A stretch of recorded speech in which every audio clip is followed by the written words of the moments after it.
Жеңіс Шыныбеков. Құдашадан құдай ұрған құрғалар. Әркімге бір соқтығып, үлкен демей, кіші демей, жөнді-жөнсіз ойнай беретін қалтақтан мезі болған жұрт ит қосып қуады да, артынша оның сайқымазақ күлдіргі мінезін сағынып іздеп отырады. Өзі осы ауылға жиен болғандықтан, оның шектен шығып кеткен әзілін ешкім кек тұтпайды. Түрт сайттан түрт деп желіктіре түседі. Оған ерлі-зайыптыларды, екі туған ағайынды ұрыстырып, араздастыру қиын шаруа емес. Мысалы, пәленшенің қатыны пәленшемен деп сөздің аяғын жұта салса жеткілікті. Кейбіреулер оны жай әзіл деп қабылдаса, жұптасына аз-мәз күдігі бар отағасылар кәдімгідей ойланып қалады. Ойыннан от шығып, біраз үйлерде ыдыс-аяқ сынып жатады. Кейін қалтақтың өзі келіп, пәленше осылай деп айтсаң бір жарты қоямын деген соң жай айта салып едім дейді. Енді отағасы әйелін тастай беріп, әлгі заказчиктің соңына түседі. Сөйтіп ауылдың әр үйінде жанжал оты бірде шалқып, бірде сөніп, шәт-шәлекей болып жатады.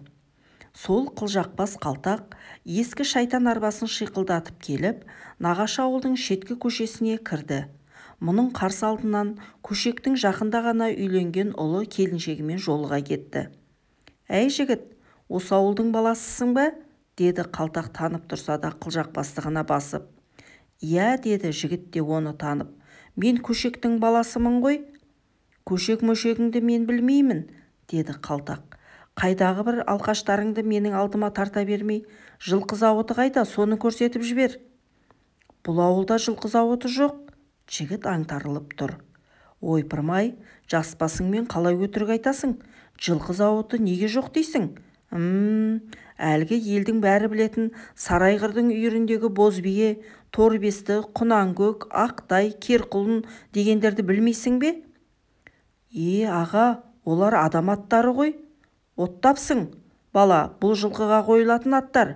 Жылқысы көп болсын деген ырымыма бір үйлі жанды жылқының атымен атаған, тіпті ана Бозбие деген кемпірдің Сарайғыр шалға кездесуін қарашы. Ха, күлесің бе, жылайсың ба? Олардың барлығы жылқы аттас, значит жылқылар, ал жылқы тұратын жерді жылқы зауыты деп атайды. Жігіт те келіншек те сықылықтап күліп жіберді. «Сіз аға Сарайғыр атам мен Бозбие әжемнің үйінде талай болып едіңіз ғой, лезде ұмытып қалғансыз ба? Әне анау оң жақтағы 4-ші үй». «Әй, сен салаға склерозсың деп мені неге сөгесің? Өйтіп менің ар-намысыма тимегің. Мына қасыңдағы қара қызды қайдан тауып алдың? Ананда аудандағы бақта сүйісіп тұрғаның бұйра шаш сары қыз еді ғой, оны ұмытқан жоқпын», деді қалтақ шайтан арбасына міне беріп басын шайқап. «Әй жігіттер-ай, дон жуансыңдар, нысап жоқ сендерде. Бүгін біреумен, ертең басқамен аңқау қыздарды биялайша ауыстырасыңдар-ау. Біз бір-ақ қызбен нетіп кетуші едік». «Ау, аға, ол басқа жігіт шығар, мен онда болған жоқпын», деді сасқалақтаған жігіт. Қалтақ әудем жер ұзап барып, артына қараса келіншек бетін басып қашып барады екен. Бірден айтып ақталған жігітті шапалақпен тартып жіберді. Мына көрініске айызы қанған жігіт мырс-мырс күліп Сарайғыр нағашысының қақпасын ашты. Сарайғыр қарттың үлкен немересінің келіншегі босанған. Бүгін қыз жеңгесі мен бірнеше құдағи құдаша балаға бесік әкеліп отыр екен. Өзі ежелден әңгімеге жоқ, балалары ма үндеместер болған соң қарт кісі қаяқтан сөйлесін. Қарт кісі қонақтарды күлдіріп, думанды қыздырып отырсын деп осы қалтақ жиенді әдейі шақыртып еді.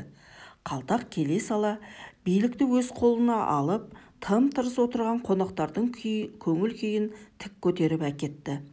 Әр түрлі күлдіргі әңгімелер айтып, шексілелерін қатырды. Шампан шарабын да ішкезді. Қонақтар енді жатырқағанды қойып, дуылдап ән салды, би биледі. Қалтақтың алғашқы келгенде-ақ өзіне қарама-қарсы отырған сұлу құдашаға көзі түсіп еді. Ішілген шараптан ба, әлде басқа себебі бар ма, құдаша беті бал-бұл жанып, толған айдай толықсып отыр.